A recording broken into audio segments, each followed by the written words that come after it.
Queridos, hoje nós vamos estudar sobre a nova aliança. Abra Gênesis capítulo 15. Eu penso que você ainda não ouviu o que será dito hoje. Deus vai te surpreender como me surpreendeu. Gênesis capítulo 15, nós vamos ler do versículo 1 ao 11. Depois destes acontecimentos, veio a palavra do Senhor a Abrão numa visão e disse: Não temas, Abrão, eu sou o teu escudo, o teu galardão será sobremodo grande. Respondeu Abrão ao Senhor Deus: Que me haverás de dar, se continuo sem filhos, e o herdeiro da minha casa é o Damasceno Eliezer? Disse mais Abrão: A mim não me concedeste descendência, e a um servo nascido na minha casa será o meu herdeiro. A isto respondeu logo o Senhor, dizendo: Não será esse o teu herdeiro, mas aquele que será gerado de ti será o teu herdeiro. Então conduziu-o até fora e disse: Olha para os céus e conta as estrelas, se é que o podes. E lhe disse: Será assim a tua posteridade. Ele creu no Senhor, e isso lhe foi imputado para a justiça. Disse-lhe mais: Eu sou o Senhor, que te tirei de Ur dos Caldeus, para dar-te por herança esta terra. Perguntou-lhe Abrão: Senhor Deus, como saberei que hei de possuí-la? Respondeu-lhe: Toma-me uma novilha, uma cabra e um cordeiro, e cada qual de 3 anos, uma rola e um pombinho. Ele, tomando todos esses animais, partiu-os pelo meio e lhe pôs por em ordem as metades, umas defronte das outras, e não partiu as aves. As aves de rapina desciam sobre os cadáveres, porém Abrão as enxotava. Pode sentar, queridos. Esse texto já começa falando da identificação de quem estava falando. E ele está dizendo aqui: veio a palavra do Senhor a Abrão. Naquela época, os irmãos sabem que o Senhor usava os profetas e vinha a palavra como uma visitação ao profeta, porque não tinha o Espírito Santo como nós temos aqui hoje. E quando ele fala, veio a palavra, é como se ele usasse uma expressão: veio Deus encontrar-se com ele, veio Deus falar na boca dele, como se Deus naquele momento estivesse vindo ao seu encontro.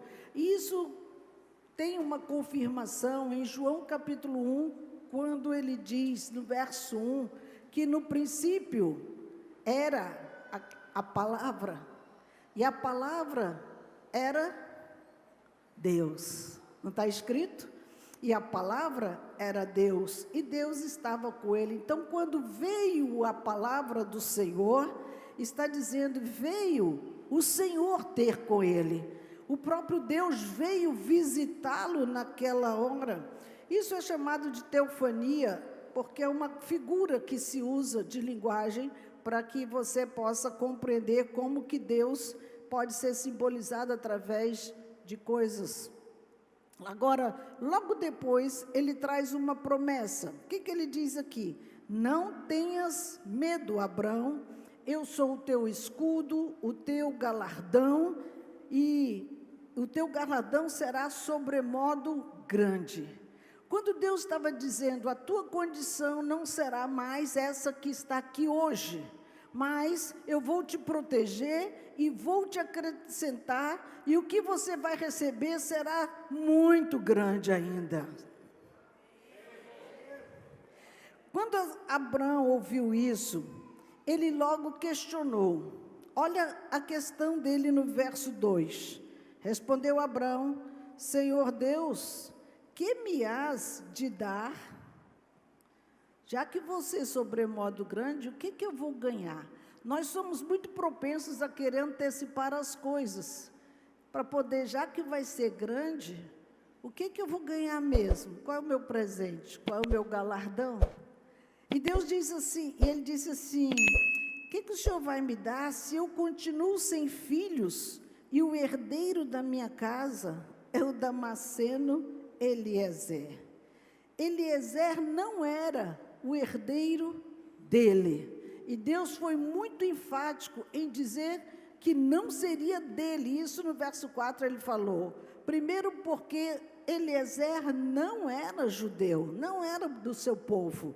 Ele era de Damasco, era damasceno, ele era da Síria. Então, como que Deus ia desviar uma bênção que era dos seus filhos para uma outra nação, se a sua promessa já estava garantida que seria com ele? Veja que Deus já foi cortando logo ele de cara. E Deus coloca ali o entendimento dele, abre a cabeça de Abrão para ele começar a entender a dimensão da promessa que ele tinha na sua vida. Ele relaciona a sua grandeza na sua descendência. Veja, irmãos, quando a gente pensa em crescer financeiramente, pensa em prosperar em alguma coisa, não podemos ter a cabeça bitolada para viver o hoje. Hoje termos uma vida confortável, mas se seria uma bênção extraordinária como Deus estava falando, Abrão, ele entendia, ele tinha uma cabeça geracional. Como isso é possível se eu não tenho descendente? A preocupação era os meus filhos. Se não é o meu servo, que já vai seguir uma outra linhagem, que é a descendência dele, como vai ser se eu não tenho os meus herdeiros? Veja, irmãos, Deus trabalha de uma forma muito tremenda. Naquela época, existiam os códigos, né? E tinha os códigos de conduta, igual a gente tem código penal, código civil, código não sei o quê, já existia os códigos lá na época. E tinha o código de Hammurabi, desde o ano de 1792 a 1750 anos de Cristo. E ele estabelecia essa regra de herança. E ele dizia assim, quando o marido gerou filhos na sua esposa, e a sua concubina, ou a serva da sua senhora, também gerou filhos, e se o esposo, o homem, ele dissesse que os filhos das servas eram seus filhos, eles também iriam herdar junto com seus filhos naturais. Quando ele decretava, o código dizia que eram seus filhos, eles tinham direito da herança tanto quanto os outros, com exceção do primogênito, que sempre o primogênito tem uma porção maior. Quando ele dizia que os filhos da serva não eram dele, então ele não iria, aquela serva que teve filhos com ele, ela não teria direito na herança com ele, e ela ia ganhar a liberdade. Ela não ia mais ser serva dos filhos legítimos dele. Eles não tinham direito de tê-los como seus servos, porque foram servos dos seus pais. Eles tinham a liberdade para ir seguir a sua vida em outro lugar. E foi por isso que Sara se reportou a Abrão naquela época e disse, despede essa serva, manda ela embora, porque existia esse código, ela indo embora, os filhos dela não vão ter parte na mesma herança que o meu filho Isaac. Lembra dessa fala? Então, e aqui nós vemos o outro lado, que tinha também um outro código, o código de Luzi, que ele tinha um outro dispositivo legal também. Esse outro código, Abraão, se o homem não tivesse, por esse outro código, se o homem não tivesse filhos biológicos, ele poderia nomear um servo para ser o seu herdeiro. E por isso ele traz para Deus, aqui eu tenho o meu servo Eliezer, o Damasceno.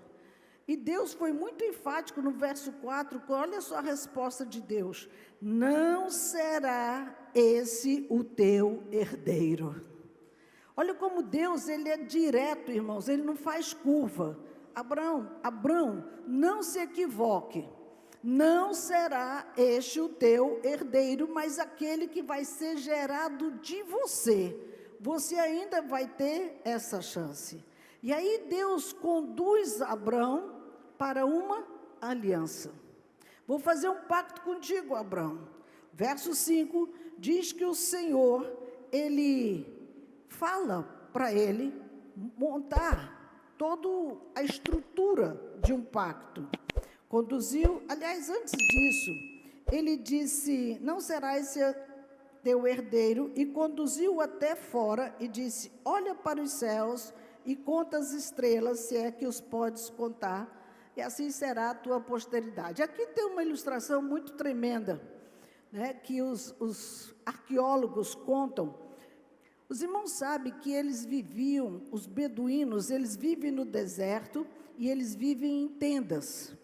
As tendas eram feitas pela lã das cabras.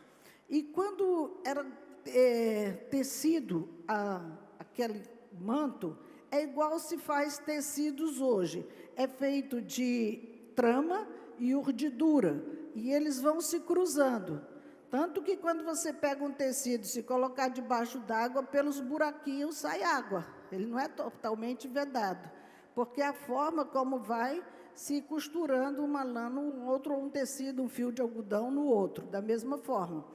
E aquelas tendas, como eram feitas por tecido com a lã das ovelhas, também misturava as urdiduras com as tramas e elas se entrelaçavam e ficavam aqueles buraquinhos.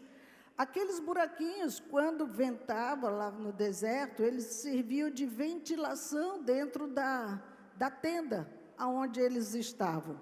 E à noite, quando eles se deitavam, eles ficavam vendo a luz do céu, assim, e eles pensavam ser as estrelas. Ele ficava vendo as estrelas, porque quando está uma noite estrelada no lugar escuro, o céu fica bem claro, né? Quem mora em Colônia sabe o que eu estou dizendo.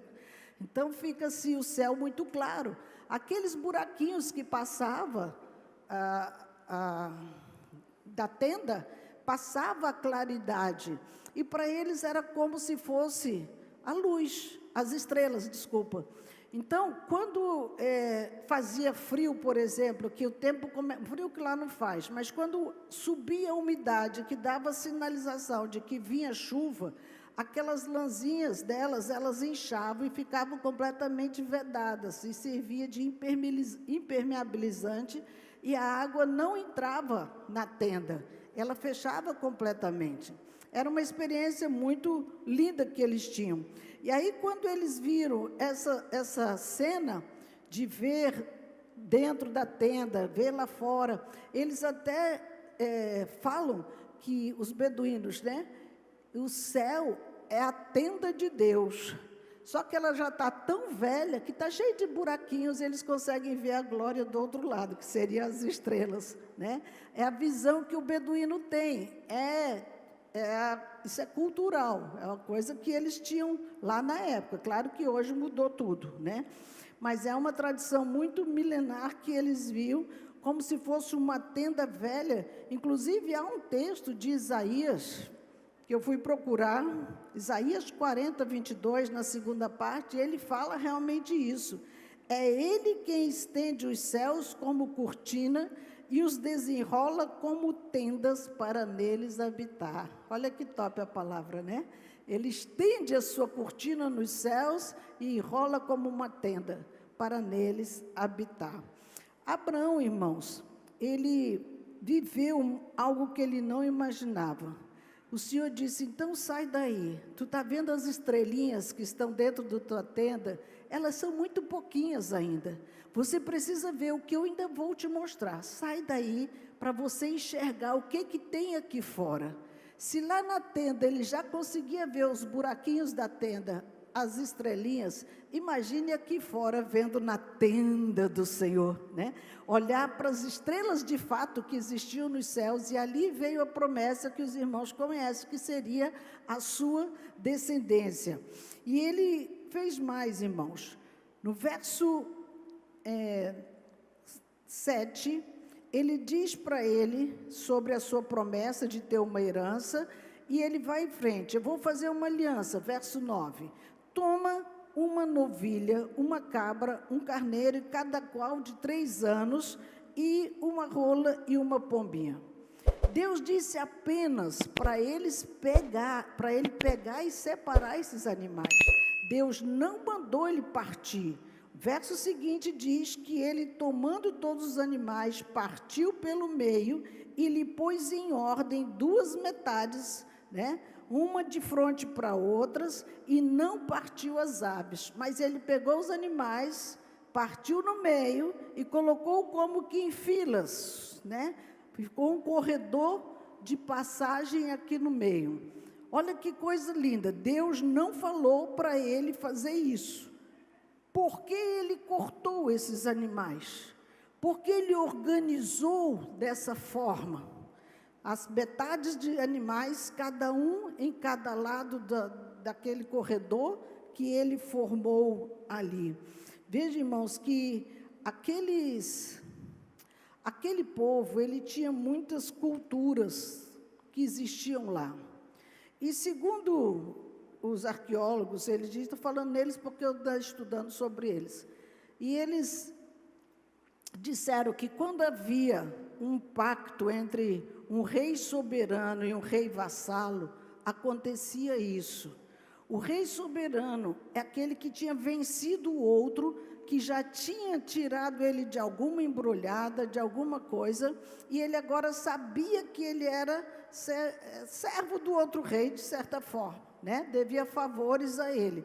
Então, quando ele dizia, vamos fazer um pacto, eles faziam exatamente essa armação, colocavam os animais na paralela, e um rei cada ponta, eles vinham e se encontravam ali no meio, cada um na ponta dos animais onde colocava, e eles se encontravam no meio, tocavam naquele animal e disse, assim aconteça com quem quebrar esse pacto, essa aliança. Assim como fique morto, como esse aqui, será partido, será exterminado, como esses animais que estão aqui. Agora, veja só, irmãos, quando Deus chama Abraão para fazer esse pacto, a cabeça de Abraão, ele preparou todo o ambiente, como ele sabia que era feito os pactos, e Deus não o reprovou por ele ter organizado daquela forma. Ele sabia que algo estava por acontecer ali. E aí, o que Deus mostrou para aquele homem? Mostrou que o Abraão, embora estivesse organizado aquela aliança, quem iria passar por aquele corredor? Deus e Abraão? Deus disse para aquele homem que ele não tinha condições, né? Abraão sabia que ele não tinha condições de honrar um pacto como esse diante de Deus. E por isso, Deus disse, pode deixar que eu vou honrar, eu vou assumir a sua responsabilidade nesta aliança. Queridos, é muito sério quando nós pensamos nisso. Eu fiquei muito abalada pensando nesse pacto de Deus com Abraão, e que Deus iria passar, mas quem iria passar do outro lado para dizer para Deus, se quebrarmos, quem vai morrer? Claro que Deus nunca ia quebrar parte dele, Deus nunca ia negar aquilo que ele disse que faria, sua descendência numerosa nessa terra e tudo mais, mas Deus já sabia que o homem não iria segurar a aliança com ele, e Deus disse, Abraão, pode deixar que eu tomo a responsabilidade por esta aliança. A Bíblia diz no verso 17, que sucedeu que posto o sol, houve densas trevas, e eis que um fogareiro fumegante, uma tocha de fogo que passou entre aqueles pedaços.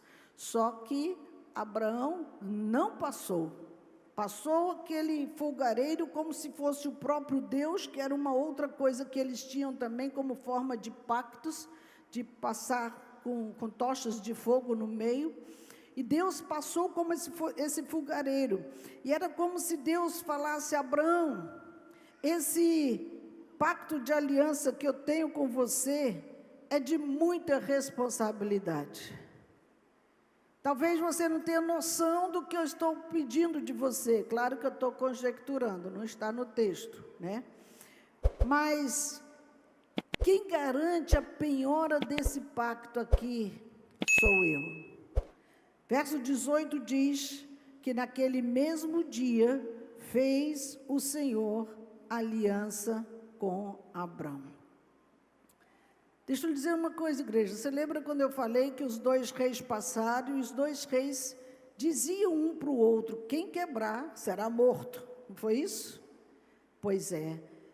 Se nós pararmos para lembrar, Abrão sabia que ele não poderia quebrar aquele pacto, porque senão alguém morreria, porque quebrou aquele pacto. Deus nunca ia negar a sua aliança à humanidade. Nós, como filhos de Abraão, tanto nós, filhos pela fé, como os filhos de Abraão, não fomos fiéis no pacto com Deus, e nós não honramos ao Senhor. E agora, como ficaria esta aliança que Deus fez com ele? Queridos, olha que coisa linda esse rema do Senhor. Quando o Senhor Deus passou com aquela tocha, aquele fogareiro, né, aquele fogo que foi no meio das 2 partes ali, Deus não passou sozinho, porque Jesus disse: eu e o Pai somos um. A outra parte que nos representou foi Jesus, que passou junto com ele. E por isso que quando nós quebramos o nosso pacto, quem teve que morrer? Deus não poderia negar o pacto que ele tinha feito lá atrás. Jesus precisou morrer, porque agora era questão de honra, que eles fizeram um acordo legal com testemunha, que era o próprio Abrão. E aí, queridos, Jesus veio, Jesus morreu, mas Jesus disse aqui a confirmação do que ele falou lá atrás com o seu pai, do acordo que ele fez lá atrás com o seu pai. Mateus capítulo 26, ele disse: esta é a nova aliança no meu sangue. Se aquela nós quebramos, Jesus agora, quando ele volta, ele prepara a mesa, ele prepara a ceia, e ele diz para eles: essa aqui agora é uma nova aliança que eu estou fazendo com vocês, porque aquela vocês quebraram, eu paguei o preço, eu vou morrer. Aquele não tinha morrido ainda. Ele disse: eu vou morrer, porque vocês agora, olha como tem lá, tomou o cálice, deu graça e diz: bebei, não, partiu e deu aos discípulos: tomai e comei, isto é o meu corpo. Ou seja, aquele que eu vou precisar pagar para honrar aquele pacto, vocês vão ver o meu corpo agora morto, o meu sangue derramado. E nós vimos, tudo aquilo ali, era eu e você, porque não honramos o pacto. E agora, essa é a nova aliança do meu sangue, é o novo pacto derramado para a remissão de muitos. Deus agora estava renovando o pacto comigo, com você, dizendo: eu estou te dando uma nova chance. Você não honrou aquele primeiro, mas eu nem existia, mas o pecado já existia e nós já nascemos em pecado, e Deus precisava agora restaurar nossa velha natureza caída, perdida. E aí ele traz o seu filho para morrer no meu e no seu lugar. Era eu e você que tinha que estar ali, dizendo: eu não consegui honrar o meu pacto, eu continuei numa vida de pecado, eu me afastei do Senhor, e eu continuo fazendo e fazendo e fazendo. E Deus disse: então tá, agora tem uma nova aliança, arrependei-vos, é chegado o reino de Deus. Jesus veio aqui, irmãos, para gerar um arrependimento na nossa velha natureza, dos nossos pecados, entendendo que agora a nossa morte não vai ser física como era ali naquela aliança antiga, porque a física Jesus fez. Agora é uma morte espiritual, para que uma nova vida seja levantada através de mim e de você. Por isso que, quando ele realizou essa última ceia ali com os seus discípulos, ele veio com essa proposta de deixar essa simbologia para nós. Vamos sentar na sua mesa hoje, vamos comer com ele hoje. O que nós precisamos lembrar? Eu não honrei aquele pacto, mas eu preciso honrar esse que eu tenho hoje. Hoje está ao meu alcance poder honrar a minha aliança com Deus.